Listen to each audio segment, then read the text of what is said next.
Well, I'm Chris, and this is my how many things were wrong with the Beetle before I got it running and driving video. So it's kind of a good thing that I got this car because I don't see an average person getting this thing working. And the point of this video is sometimes it's better to save your money and get you a $10,000 old car that runs and drives where you pay them and you drive it off than to try to save money on one that looks good but is hiding a lot. So I already fixed a lot of it, so we are going to be pointing and just showing you what I did. So when I get this thing running, we're going to drive it down to the school and do an official review on it.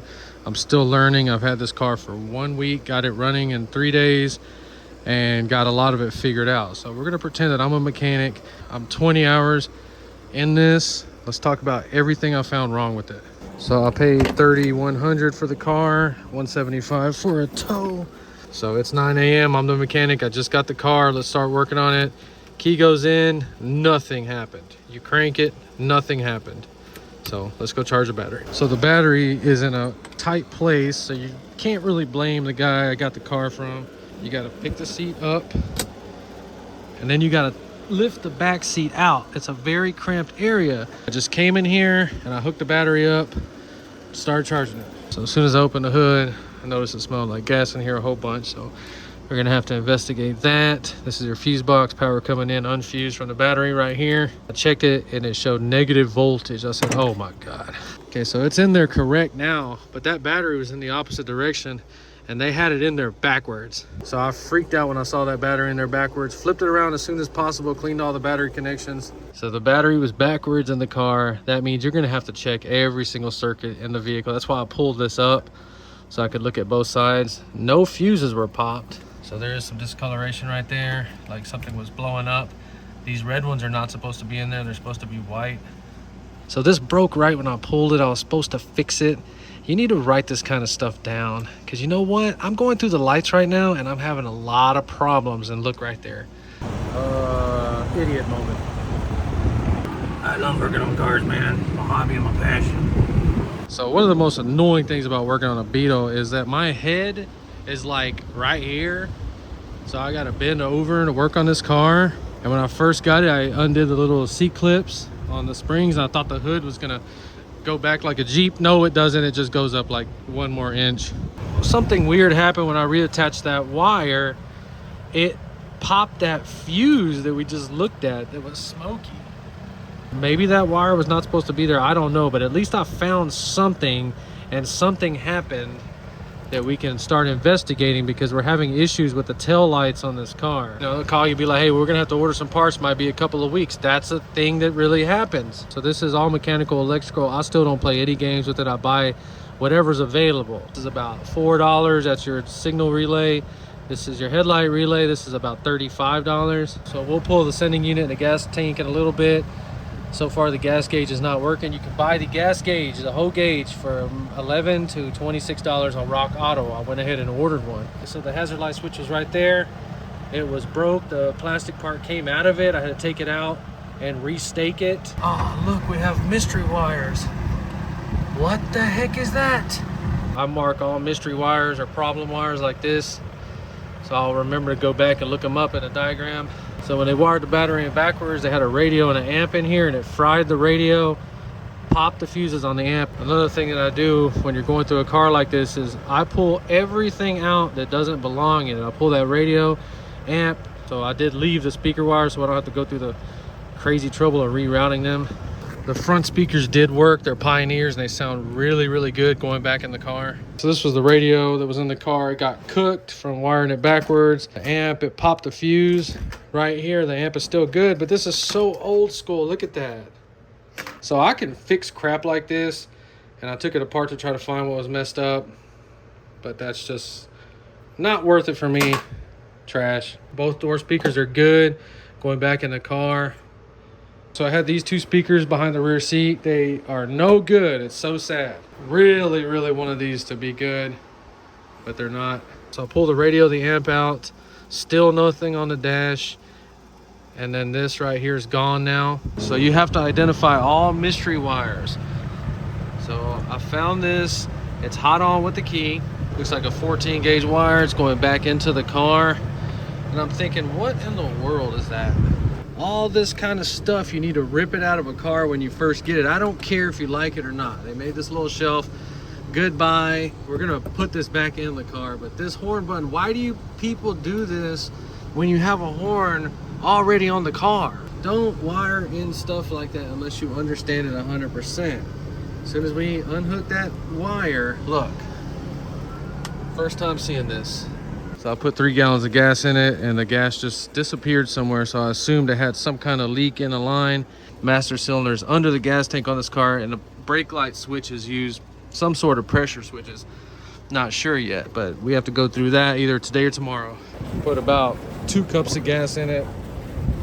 It looks fairly clean in there. So you put gas in the Beetle from right here. My dumbass, when I first got the car, was trying to put a screwdriver in there. I thought it was stuck. There's a little lever under here. It's missing the handle. Gotta get it.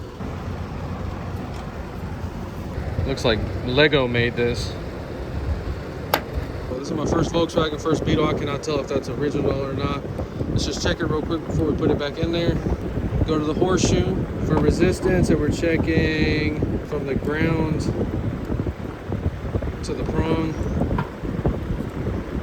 So we're empty. So when we fill it up, we're just looking for it to change. That was the feed line or suction line, and looking at it now, it wasn't even clamped on there, so somebody was messing around with it, and that's where it was leaking all the gas out. Look, that just came off by itself. Hopefully that line is good all the way back to the carburetor. Let's take that fuel filter off. We need to check that out, and we're gonna have to go buy a new piece of this.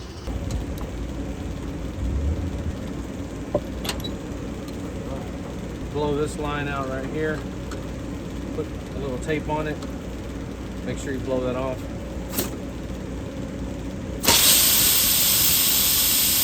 Now, this feels like it's got a weak soft line on the other end of it.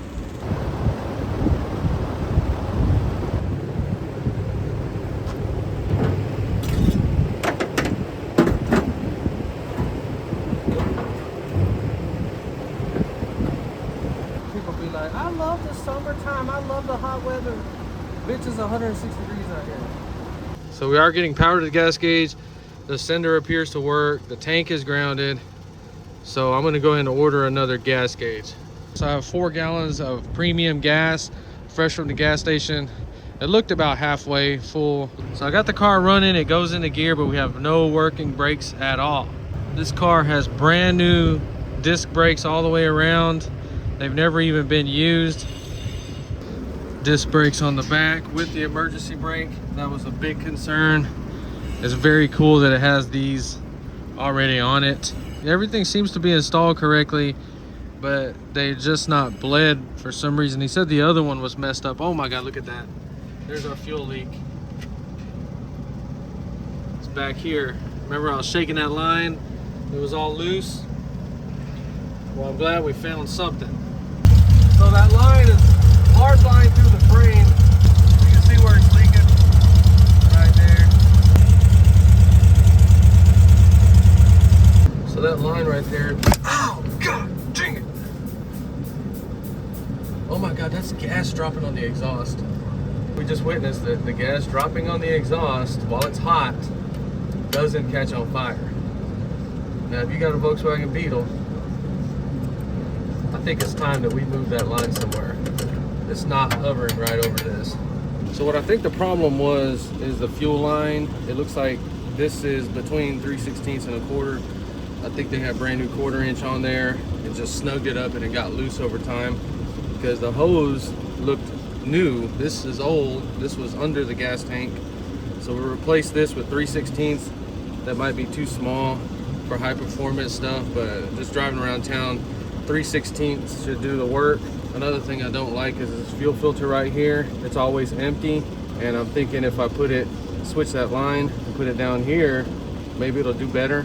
It's still under pressure and it's still working. The car runs perfectly fine, but I just don't like how it looks empty like that. Please don't squirt everywhere. Oh! Please don't squirt everywhere. Okay. Yeah, this is some premium gas. I'm not wasting this stuff.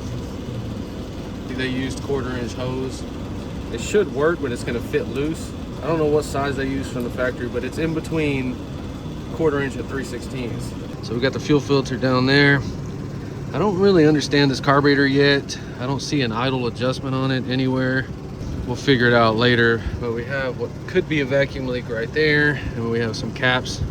I think they go to the air cleaner, but that one definitely needs to be changed out. If someone knows the starting procedure, you're supposed to pump the gas 1 time or 3 times, something. But if I let the car sit for an hour, I have to pump the gas to get it to start. Maybe it's 3 pumps.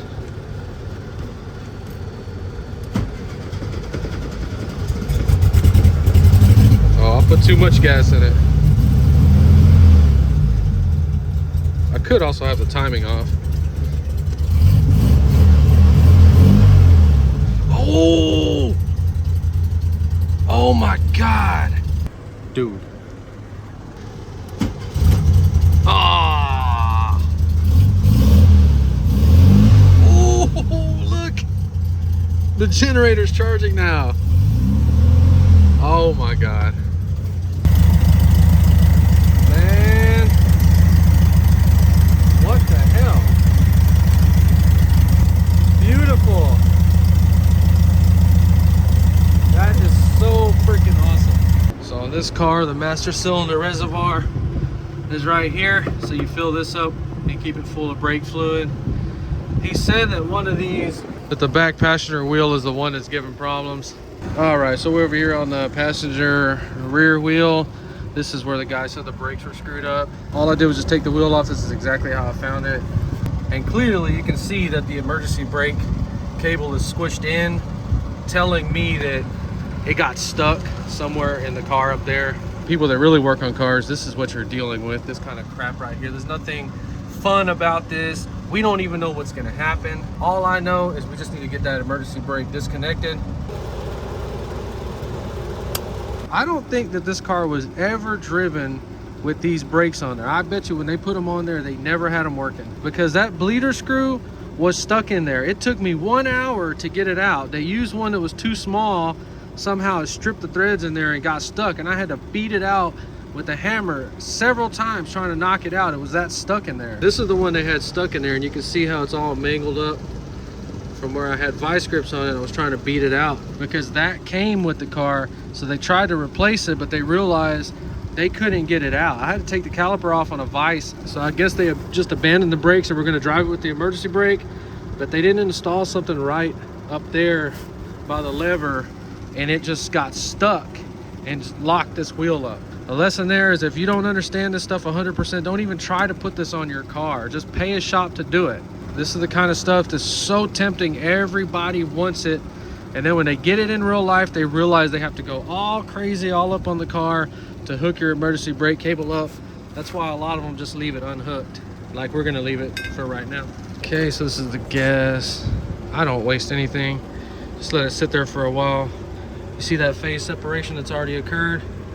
That's water that's in the fuel system. That other bubble at the bottom. Don't pour that in there. See? People try to say that ethanol doesn't cause problems. It's right there in your face. So when you're going through an old car, you have to know 100% where this wire goes, even if you have to take all this stuff off. You can't play any games and go, well, I don't know, we'll just cap it off. Okay, so this is S-. It's connected to the horn on this side, hot, and this wire grounds out, so beep, beep, beep, beep, but it grounds out up here. So when we hook it back up, beep, beep, beep, beep, beep.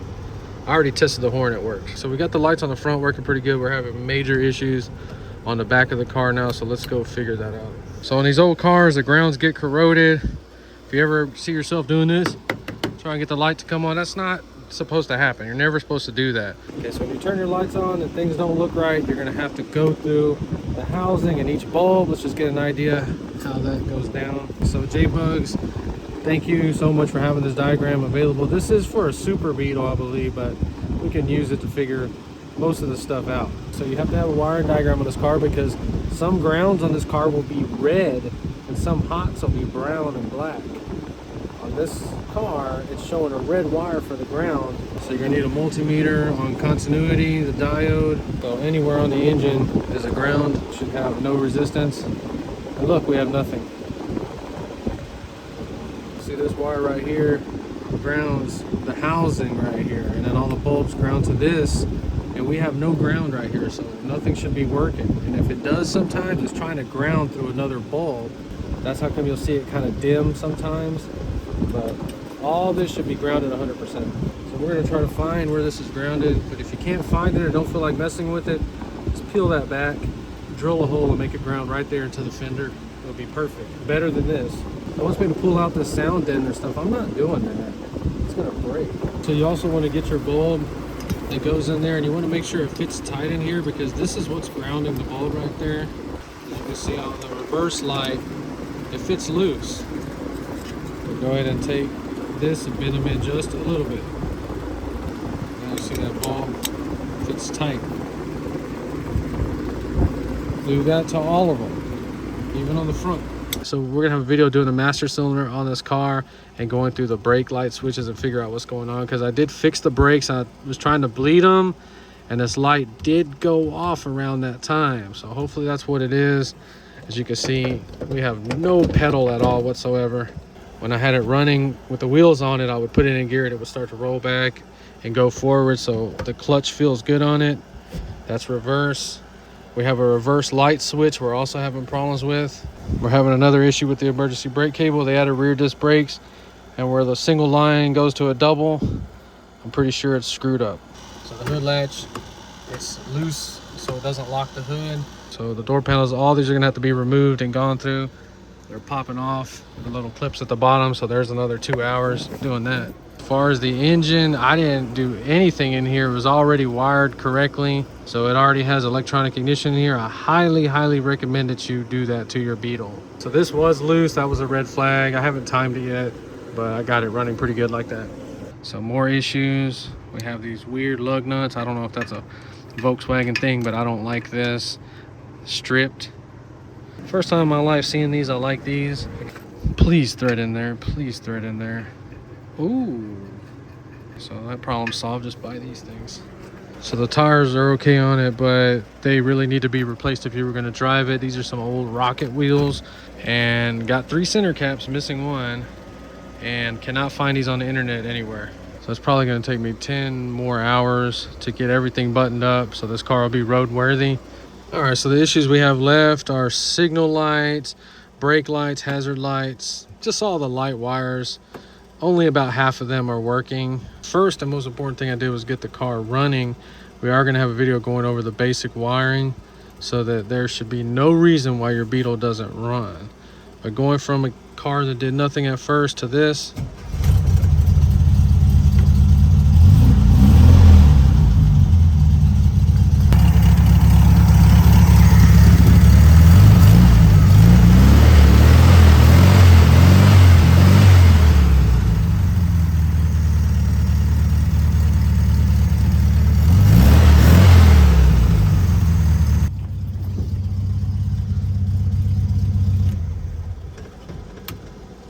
so whenever you're working on a car with electrical issues, every time you walk away from this thing, you unhook this battery. Oh yeah, the shifter knob is loose on there. That's something that's going to have to be fixed because it's so annoying. And look what it came with. Would you put that on your car? It looks kind of weird. So we're going to do 2 or 3 more videos on this car. This one's going straight on the road. I'm going to start driving it, possibly sell it or flip it. Probably going to end up keeping it. It is pretty cool, super solid. Once we get it all running, we're going to do an official review, walk around, talk about it, because like I said, I've only owned this for a week and I don't know anything about it. So please feel free to correct me on anything in this video. And if you enjoy, please like and subscribe. And thanks for watching.